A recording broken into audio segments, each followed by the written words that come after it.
Hello दोस्तों, स्वागत है आपका हमारे चैनल पर। आशा है आप सभी ठीक होंगे। तो आज की क्लास में हम लोग आत्मकथा से संबंधित कुछ महत्वपूर्ण तथ्य या फिर कहें तो प्रश्नों के माध्यम से हम आत्मकथाओं की चर्चा करेंगे। ठीक है, ध्यान दीजिएगा और अंत तक जुड़े रहिएगा। सभी महत्वपूर्ण प्रश्न रहने वाले हैं। देखते हैं पहला प्रश्न। निम्न में से कौन सी रचनाएं दलित आत्मकथाएं हैं? निम्न में से कौन सी रचनाएं दलित आत्मकथाएं हैं? तो अपने अपने पिंजरे और मेरी पत्नी और भेड़िया, ये दोनों ही दलित आत्मकथा है। ठीक है, अपने अपने पिंजरे और मेरी पत्नी और भेड़िया, ये दोनों ही दलित आत्मकथा है। अपने अपने पिंजरे के रचयिता रहते हैं मोहनदास नैमिष। अपने अपने पिंजरे नामक आत्मकथा, दलित आत्मकथा के रचयिता कौन रहे? मोहनदास नैमिष। ठीक है, मैं यहाँ पे लिख देती हूँ मोहनदास नैमिष राय। एवं मेरी पत्नी और भेड़िया नामक दलित आत्मकथा के रचयिता रहे डॉक्टर धर्मवीर। आप चाहे तो लिख सकते हैं। इसके अलावा मुड़ मुड़ कर देखता हूँ, इसके अलावा गर्दिश के दिन, मुड़ मुड़ कर देखता हूँ और गर्दिश के दिन आत्मकथा तो है परंतु दलित आत्मकथा नहीं।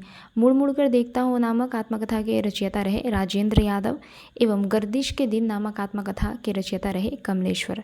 आगे देखेंगे। तिरस्कृत किसकी आत्मकथा है? तिरस्कृत किसकी आत्मकथा है? तो सूरजपाल सिंह चौहान की आत्मकथा है तिरस्कृत।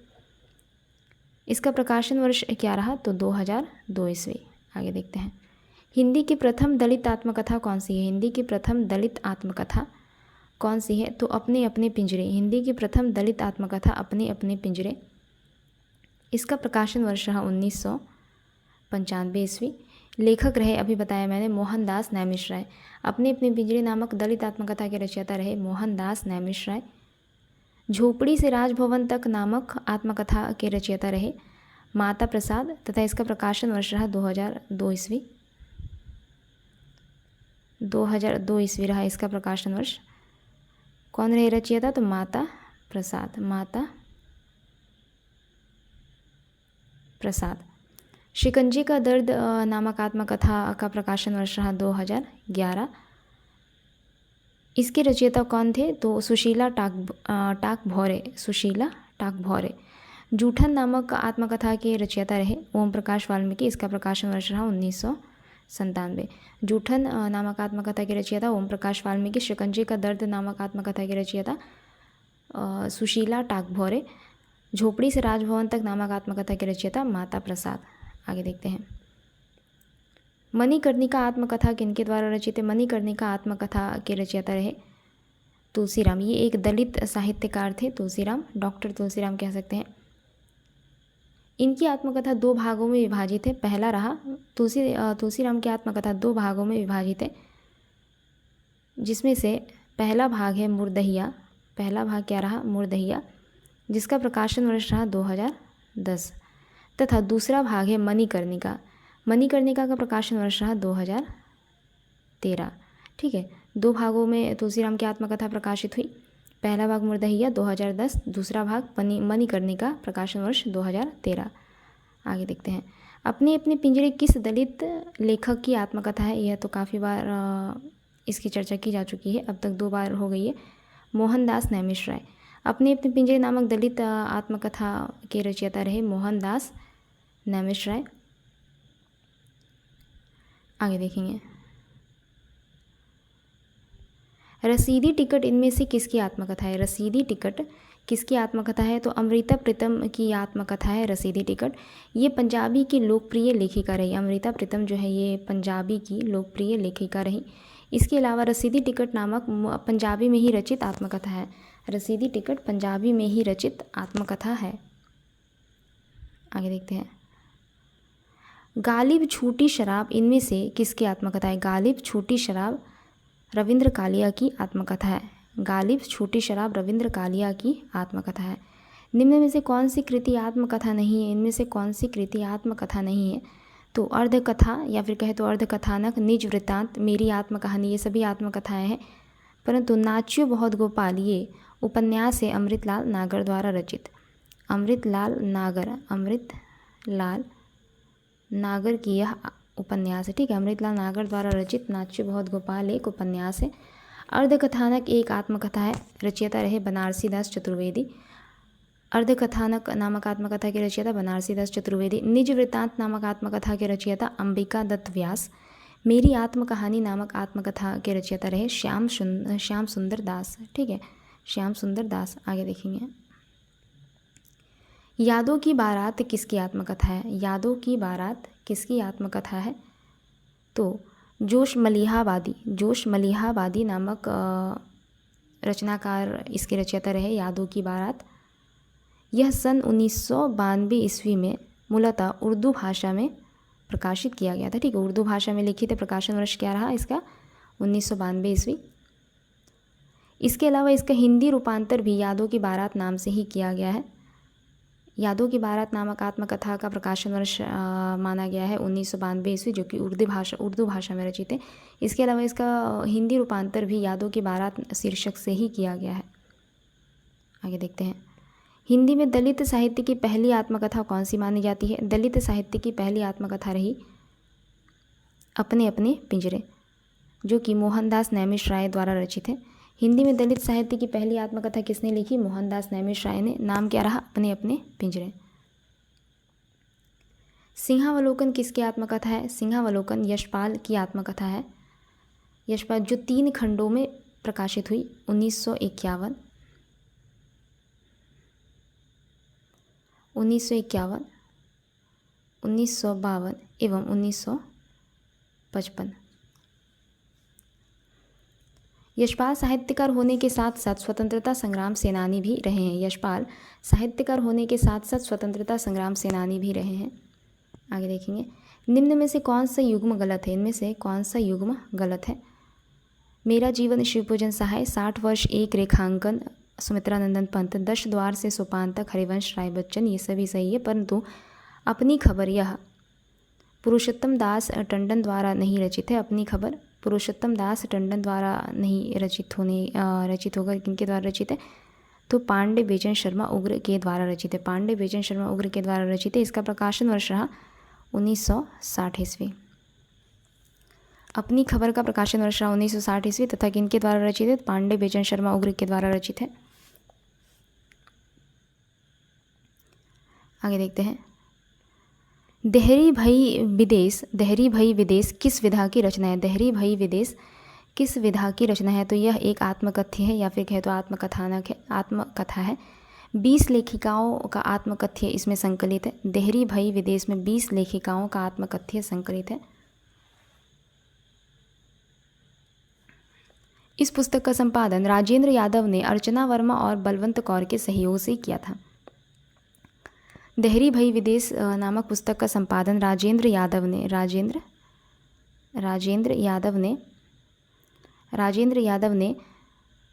अर्चना वर्मा और बलवंत कौर के सहयोग से किया था। आगे देखेंगे, निम्न में से कौन सी दलित आत्मकथा नहीं है? इनमें से कौन सी दलित आत्मकथा नहीं है? तो अपनी खबर यह दलित आत्मकथा नहीं है।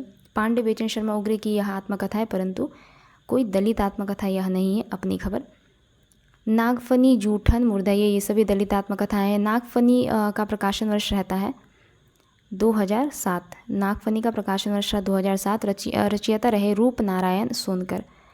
नागफनी नामक आत्मकथा या फिर कहे तो दलित आत्मकथा के रचयिता रहे रूप नारायण सोनकर। जूठन नामक दलित आत्मकथा के रचयिता रहे ओम प्रकाश वाल्मीकि।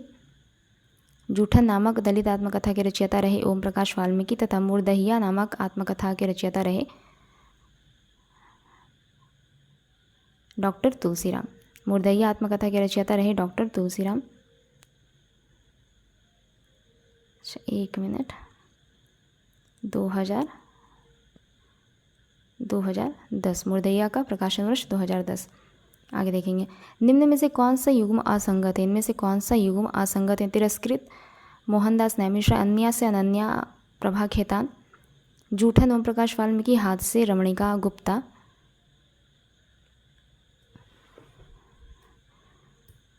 अन्या से अनन्या प्रभा खेतान। तिरस्कृत किनके द्वारा रचित है? तो मोहनदास नैमिष राय के द्वारा रचित न होकर के यह सूरजपाल चौहान की आत्मकथा है। सूरजपाल चौहान की यह आत्मकथा है। तिरस्कृत। आगे देखेंगे, जब लेखक स्वयं अपनी जीवनी लिखता है तो उसे क्या कहते हैं? जब लेखक स्वयं अपनी जीवनी लिखता है तो उसे आत्मकथा कहा जाता है। मीराबाई का जीवन चरित्र, मीराबाई का जीवन चरित्र, ठीक है, मीराबाई का जीवन चरित्र, प्रकाशन वर्ष रहा 1893। कार्तिक प्रसाद खत्री द्वारा रचित यह हिंदी की प्रथम जीवनी मानी जाती है। मीराबाई का जीवन चरित्र, जिसका प्रकाशन वर्ष रहा 1893, यह कार्तिक प्रसाद खत्री द्वारा, ठीक है, कार्तिक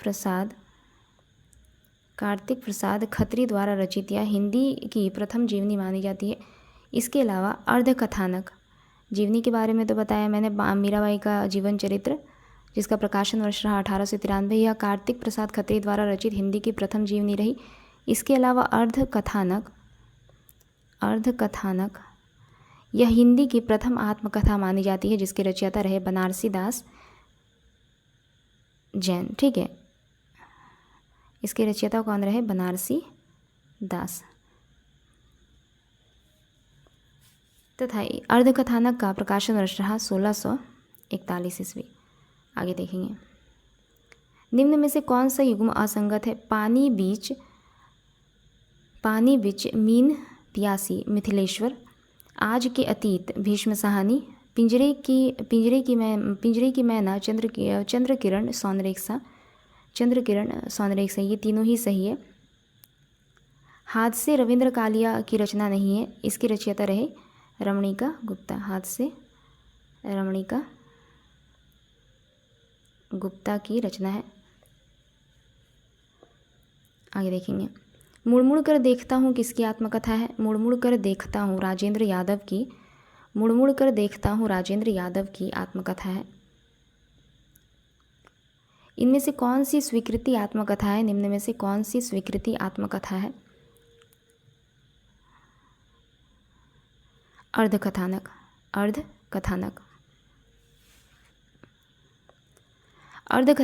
बनारसी दास द्वारा रचित ब्रजभाषा में हिंदी की प्रथम आत्मकथा मानी जाती है, ठीक है। अर्धकथानक बनारसी दास द्वारा ब्रजभाषा में रचित हिंदी की प्रथम आत्मकथा मानी जाती है। आगे देखेंगे, रामविलास शर्मा की आत्मकथा अपनी धरती अपने लोग कितने खंडों में विभक्त है? तो 3 खंडों में विभक्त है। रामविलास शर्मा की आत्मकथा अपनी धरती अपने लोग 3 खंडों में विभक्त है। कौन कौन सी ये 3 खंड है? तो मुंडेर पर सूरज पहला रहा, मुंडेर पर सूरज, दूसरा देर सवेर आपस की बातें, तीसरा आपस की बातें,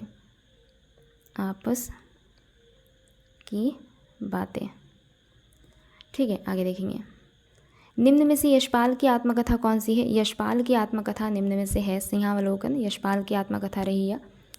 इनकी यह आत्मकथा 3 खंडों में प्रकाशित हुई है, जैसे पहला खंड 1951, दूसरा खंड 1952, तीसरा खंड 1955, ठीक है। आगे देखेंगे, अच्छा यहाँ पे देख लेते हैं, नीड़ का निर्माण फिर के रचयिता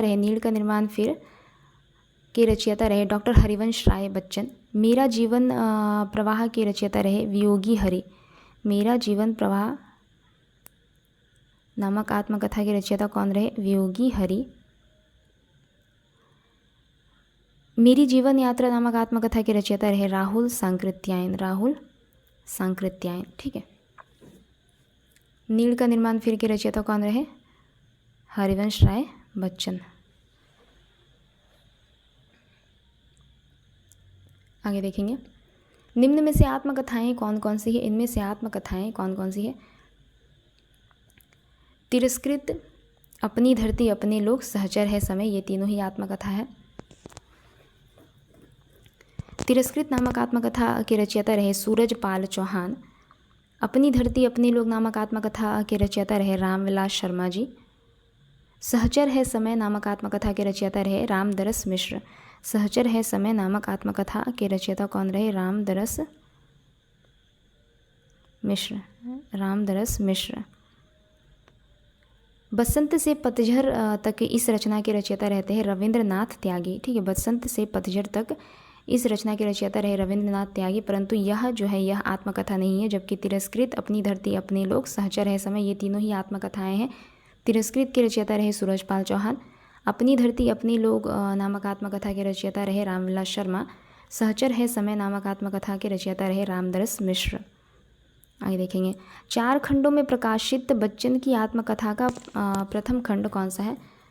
हरिवंश राय बच्चन की आत्मकथा को 4 खंडों में विभाजित किया गया है, जिसमें से प्रथम खंड है क्या भूलूं क्या याद करूं। क्या भूलूं क्या याद करूं, इसका प्रकाशन वर्ष रहा 1969 ईस्वी। दूसरा खंड रहा नीड़ का निर्माण फिर। दूसरा खंड रहा नीड़ का निर्माण फिर, इसका प्रकाशन वर्ष रहा 1970 ईस्वी।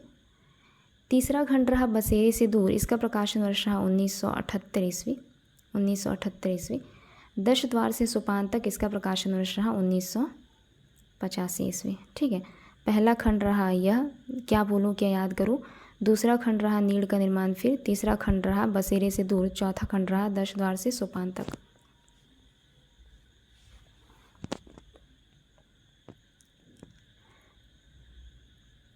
अगला प्रश्न है, निम्नलिखित आत्मकथाएं और उनके लेखकों में से कौन सा युग्म सही है? कौन सा युग्म सही है? सहचर है समय नामक आत्मकथा के रचयिता रहे रामदरस मिश्र। सहचर है समय नामक आत्मकथा के रचयिता कौन रहे? रामदरस मिश्र। कस्तूरी कुंडल बसे नामक आत्मकथा के रचयिता रहे मैत्रेय पुष्पा। कस्तूरी कुंडल बसे नामक आत्मकथा की रचयिता कौन रही? मैत्रेय पुष्पा। टुकड़े टुकड़े दास्तान नामक आत्मकथा के रचयिता रहे अमृतलाल नागर, ये सही है। घर की बात नामक आत्मकथा के रचयिता रहते हैं रामविलास शर्मा जी। घर की बात नामक आत्मकथा के रचयिता रहे रामविलास शर्मा जी। सहचर है समय रामदरस मिश्र। कस्तूरी कुंडल बसे मैत्रेय पुष्पा। घर की बात रामविलास शर्मा। आगे देखते हैं, आत्मनिरीक्षण किसकी आत्मकथा है? आत्मनिरीक्षण सेठ गोविंद दास की आत्मकथा है। आत्मनिरीक्षण सेठ गोविंद दास की आत्मकथा है। ठीक है, तो ये हमारा आज का अंतिम प्रश्न रहा। अगले क्लास में जल्दी मिलेंगे। तब तक के लिए अगर आप लोगों को हमारी क्लास अच्छी लगे तो लाइक, शेयर और सब्सक्राइब ज़रूर कर सकते हैं। धन्यवाद।